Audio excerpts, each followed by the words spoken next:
पुराने हमारे जो रिवाज है, एक दूसरे को कदर करने का, एक दूसरे को प्यार करने का, एक दूसरे के रीति रिवाजों को जज्बा से इज्जत देने का जो हमारे तेलंगाना का गंगा जमुना तहजीब है वो बिल्कुल बरकरार रहेगा।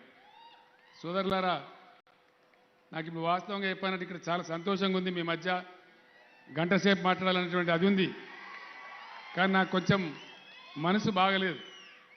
మనసు బాగలేకపోవడానికి కారణం ఏంటంటే మనమేమో పని చేసుకుంటూ పోతున్నాం, ప్రజల కోసం పనిచేస్తూ ఉన్నాం, సమస్యల మీద యుద్ధం చేస్తూ ఉన్నాం. మన శత్రువులను కూడా మనం ఎవరిని ఇబ్బంది పెట్టలే. శ్రీనివాసరెడ్డి గారు ఎట్లయితే అజాత శత్రువుగా బాన్స్వాడలో ఉంటారో ఎవరికి ఇబ్బంది కలిగించకుండా రాష్ట్రం అంతా కూడా అదే విధంగా ఉన్నాం.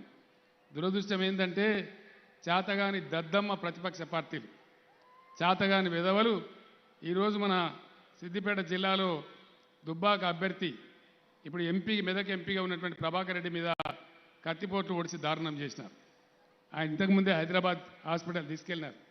నేను వాస్తవానికి అక్కడి నుంచి వెళ్ళిపోవాలనుకున్న, నాకు అక్కడ ఉన్నప్పుడే జుక్కల్లో ఉన్నప్పుడే వార్త వచ్చింది, అక్కడి నుంచి వెళ్ళిపోదామని అనుకున్నాను నేను.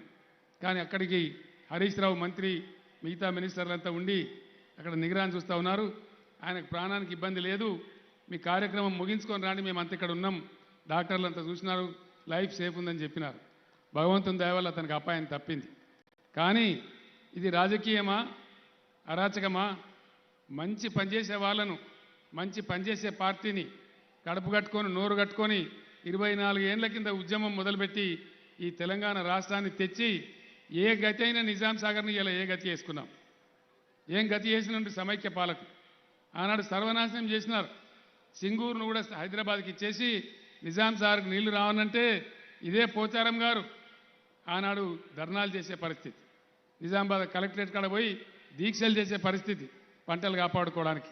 కానీ ఇవాళ మీరు ఇంతకుముందు పోచారం గారు అన్నట్టే కాళ్ళ మీద కాలేసుకొని కూర్చుంటే నిజాం సాగర్ 365 రోజులు నిండే ఉంటుందని చెప్పి నేను మీకు హామీ ఇస్తా ఉన్నాను.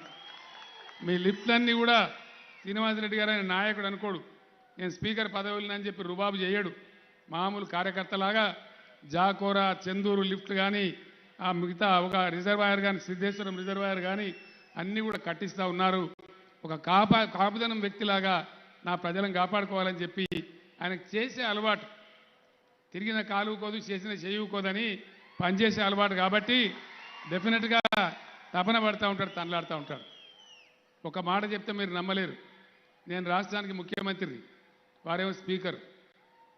ఇంతకుముందు వారి నోటనే మీరు విన్నారు, 11,000 డబుల్ బెడ్రూమ్ ఇండ్లు నా కాన్స్టిట్యున్సీలో కూడా కాలే కానీ వారు తెచ్చి కట్టిండ్రు బాన్స్వాడలో అని చెప్పి నేను మనవి చేస్తా ఉన్నా. శ్రీనివాసరెడ్డి గారు అంటే అందరికి కూడా మంత్రులకు కానీ నాకు కానీ ఉండే గౌరవం, ఇక్కడ వారి సీనియారిటీ, గౌరవప్రదమైన వ్యక్తి, పెద్దవాడు, మంచి పనిచేస్తూ ఉన్నాడు, మాకు అందరికి మార్గదర్శకంగా ఉన్నాడని వారికి ఏ లోటు రాకుండా ఉండాలని చెప్పి పనిచేసుకుంటూ ముందుకు పోతా ఉన్నాం. నేను మీ అందరికి హామీ ఇస్తా ఉన్నా, 1,00,000 పైచీలకు మెజార్టీతో శ్రీనివాసరెడ్డి గారిని గెలిపించి పంపించే బాధ్యత మీది. మళ్ళీ చాలా పెద్ద స్థానంలో, ఉన్నత స్థానంలో శ్రీనివాసరెడ్డి గారు మీకు అవకాశం సేవ చేసే భాగ్యం తప్పకుండా వస్తుంది, మన గవర్నమెంటే వస్తుంది. నేను ఇది చెప్తూ ఒక మాట ఇలా చెప్పదలుచుకున్న తెలంగాణ ప్రజలకు, ఈ బాన్స్వాడ నుంచి ఈ చేతగాని దద్దమ్మలు, ఈ విధవలు వాళ్ళు పనిచేసే సాధగాక ప్రజలకు ముందు ఎన్నికలు ఫేస్ చేసే దమ్ము లేక హింసకు దాడులకు దిగజారుతూ ఉన్నారు. కత్తులు బట్టి మా అభ్యర్థుల మీద దాడులు చేస్తూ ఉన్నారు. దీనికి తెలంగాణ సమాజమే బుద్ధి చెప్పాలని నేను కోరుతా ఉన్నా. కత్తి పట్టుకొని పొడవానంటే ఇంతమంది ఉన్న మాకు చేతులు లేవా, మొండిదో లండుదో మాకు ఒక కత్తి దొరకదా? ఒకవేళ మాకు తిక్కనే రేగితే దుమ్మే రేగాల ఈ రాష్ట్రంలో. తస్మాత్ జాగ్రత్త నేను హెచ్చరిస్తా ఉన్నా. 10 సంవత్సరాలలో ఎన్నో ఎన్నికలు జరిగినాయి, ఎన్నడూ మనం హింసకు దిగలే. ప్రజలు గెలిపిస్తే గెలిచినాం, చేతనైన కాడ సేవ చేసినాం తప్ప దుర్మార్గమైన పనులు చేయలే. కానీ మా సహనాన్ని పరీక్షిస్తే ఇలా దుబ్బాక అభ్యర్థి మీద జరిగిన దాడి దుబ్బాక అభ్యర్థి ప్రభాకర్ రెడ్డి మీద కాదు, కేసీఆర్ మీద దాడి జరిగిందని చెప్పి నేను మనవి చేస్తా ఉన్నా. ఈ దాడులు కనుక ఇట్లే ఆపకపోతే, సెల్ఫ్ కంట్రోల్ చేసుకోకపోతే మాకు కూడా దమ్మున్నది, మేము కూడా అదే పనికి ఎత్తుకుంటే మీరు ఎక్కడ మిగిలరు, దుమ్ము కూడా మిగిలరు అని చెప్పి నేను మనవి చేస్తా ఉన్నా. మేము బాధ్యతలో ఉన్నామని, పదవులు ప్రజలు ఇచ్చారని వాళ్ళకి తిరిగి సేవ చేయాలని చెప్పి ఈ పనులలో మేమున్నాం. కరెంట్ ఎట్లా రావాలి, నీళ్ళు ఎట్లా రావాలి, నిజాం సాగర్ ఎట్లా నిండాలి, పంటలు ఎట్లా పండాలి, పండిన పంటలు ఎట్లా కొనుగోలు కేంద్రాలు పెట్టి కొనాలి, ఈ పనులలో మేముంటే మీరు దుర్మార్గమైన పని చేసుకుంటూ మీరు ముందుకు పోతా ఉన్నారు. ఎజెండా చెప్పండి, మీకు దమ్ముంటే ప్రజల ముందుకు రాండి, మీ వాదన ఏందో చెప్పండి. మా వాదన మేం చెప్తాం. ఎవరిని గెలిపిస్తే వాళ్ళు పనిచేయాలి, గెలిపిస్తే పని చేయాలి, లేకపోతే ఏమనుకున్న పని వాడు చూసుకోవాలి. ఏదో వ్యవసాయమో ఏదో కూడా చూసుకోవాలి. కానీ లంగా చాతలేంది, గుండాగిరి ఏంది, కత్తులు పట్టి పొడిచేదేంది. అక్కడ గన్మ్యాన్ అప్రమత్తంగా ఉండి ఇలా ప్రభాకర్ రెడ్డి గారి ప్రాణాలు బతికినాయి. ఆ గన్మ్యాన్ పాపం ఆయనకు కూడా దెబ్బ తగిలింది.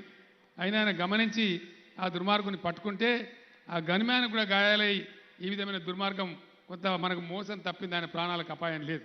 కానీ ఈ రకమైన పద్ధతులు ప్రతి ఒక్కరు ముక్తకంఠంతో ఖండించాలని తెలంగాణ మేధావి లోకం, తెలంగాణ పెద్దలు, తెలంగాణ గురించి శ్రేయస్సు కోరే వాళ్ళందరూ కూడా ఈ దుర్మార్గాన్ని, హింసా రాజకీయాలను ఖండించాలని చెప్పి నేను బాన్సువాడ నుంచి అప్పీల్ చేస్తా ఉన్నా. మీ పిరికి పందలు చేతగాని వాళ్ళే ఈ పని చేస్తారు తప్ప చేతనైన మొగోడు ఎవడు కూడా ఈ పని చేయడని కూడా తస్మాత్ జాగ్రత్త అని చెప్పి నేను హెచ్చరిస్తా ఉన్నా. మీకు కావాల్సినటువంటి పనులన్నీ పెద్దలు శ్రీనివాసరెడ్డి గారు చేసి పెడతారు. ఎంత చేసినా అక్షయ పాత్రలాగా వారు ఎప్పుడు నన్ను మళ్ళీ ఒకటి అడుగుతూనే ఉంటారు. నేను ఒక 5 నిమిషాల కోసం ఇక్కడి నుంచి నారాయణ ఖేడ్ కూడా వెళ్ళి ఆడొక 4 నిమిషాలు మాట్లాడి ఆ ప్రభాకర్ రెడ్డి గారు చూడడానికి హైదరాబాద్ పోవాలి. నాకు మనసు కూడా అంత ఉల్లాసంగా లేదు. శ్రీనివాసరెడ్డి గారు అన్నీ చెప్పినారు. మీకు మిగతా పనులు ఏవైతున్నాయో వారు కోరుతున్న పనులు 100% చేయించే బాధ్యత నాది అని చెప్పి నేను మనవి చేస్తా ఉన్నా. పెద్ద మెజార్టీతోని గౌరవనీయులు శ్రీనివాసరెడ్డి గారిని పెద్ద మెజార్టీతో గెలిపించి రాష్ట్ర స్థాయిలో వారి గౌరవాన్ని మరింత పెంచాలని బాన్సువాడ నాయకులకు, బాన్సువాడ కార్యకర్తలకు, బాన్సువాడ ప్రజానీకానికి, అన్ని జాతుల ప్రజలకు కూడా నేను చేతులెత్తి నమస్కరిస్తూ అప్పీల్ చేస్తూ నేను సెలవు తీసుకుంటా ఉన్నా. జై తెలంగాణ, కారు గుర్తుకే జై తెలంగాణ.